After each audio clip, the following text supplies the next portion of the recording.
విమానాశ్రయంలో ఒక దైవజనుడు కూర్చున్నాడు. ఫ్లైట్ పోయింది, ఆయన వెళ్ళాల్సిన బండి. పాపం టికెట్ డబ్బులు పెట్టి కొనుక్కున్నాడు ఆ ప్రాంతానికి వెళ్ళాలని.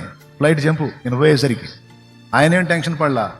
నీకేదైనా సాధ్యమే ప్రభా, నీ చిత్తం అయితే నువ్వు దాన్ని వెనక్కి తిప్పగలవు అని. వెళ్ళింది బండి వెనక్కి వచ్చిందా?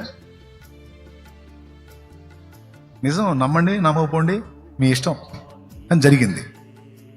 మోకరించి ప్రార్థన చేసి ఇంకేముంది బండి పోయింది కదా అని వెళ్ళలా, అక్కడే కూర్చున్నాడు. ఆశ్చర్యం ఏంటంటే మళ్ళీ అనౌన్స్ వచ్చింది, ఫలానా ఫ్లైట్ వెళ్ళింది కదా, కొన్ని కారణాలను బట్టి అది మళ్ళీ రిటర్న్ అయింది, మళ్ళీ కొంత సమయంలో బయలుదేరిద్దని. విమానం అండి, అందరు సౌండ్లు, అంతంత మాత్రం వాడు ఎక్కుతాడు ఆ విమానం. అది కూడా వేరే దేశం వెళ్ళాలంటే చాలా ఖరీదు. మరి పోయిన బండి ఎట్లొచ్చిందంటే ఆయన ఎక్కాల్సిన ఆ ఫ్లైట్లో ఆ రోజు ఒక దేశపు రాణి గారు ఎక్కింది. ఆ దేశపు రాణి గారి వస్తువు ఒకటి ఈ విమానాశ్రయంలో మిస్ అయింది. అర్థమైందా? అప్పుడు ఆమె ఏం చెప్పిందంటే, నాకు వస్తువు ఒకటి మిస్ అయింది, ఫలానా దగ్గర నేను పెట్టి మిస్ అయ్యాను, మర్చిపోయాను నేను, అది చాలా ఖరీదైంది, దీన్ని రిటర్న్ చేస్తే ఎంత ఖర్చు అవుతుంది అదంతా నేను పెట్టుకుంటా, నాకు ఆ వస్తువు ముఖ్యం, ఎందుకంటే అది మా తాత ముత్తాతల దగ్గర నుంచి వస్తుంది, అది నా అధికార ముద్రిక లాంటిది, కాబట్టి తిప్పండి బండి అంతే. నమ్ముతారా? ఆయన సమస్తము చేయగలిగిన వాడు.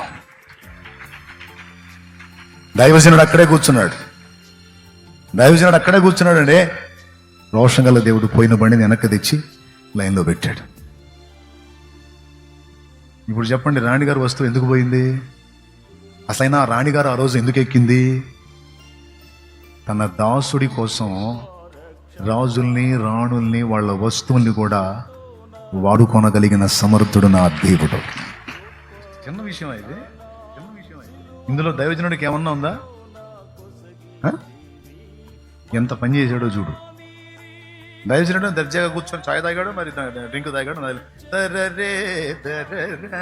స్తోత్రం ప్రభా, నేను ప్రార్థన చేశాను, నన్ను నువ్వే పొమ్మన్నావు ఆ దేశం, నువ్వు పొమ్మనకుండా నేనైతే రాలేదు, మరి వచ్చే మార్గంలో నేను అన్ని సకాలంలో వచ్చాను, లేట్ అయింది, మరి జరిగిన దానిలో నా సంబంధం ఏం లేదు, మరి బండి పోయిందంట, మరి ఇంటికి వెళ్ళమంటావా, బండిని తెప్పిస్తావా?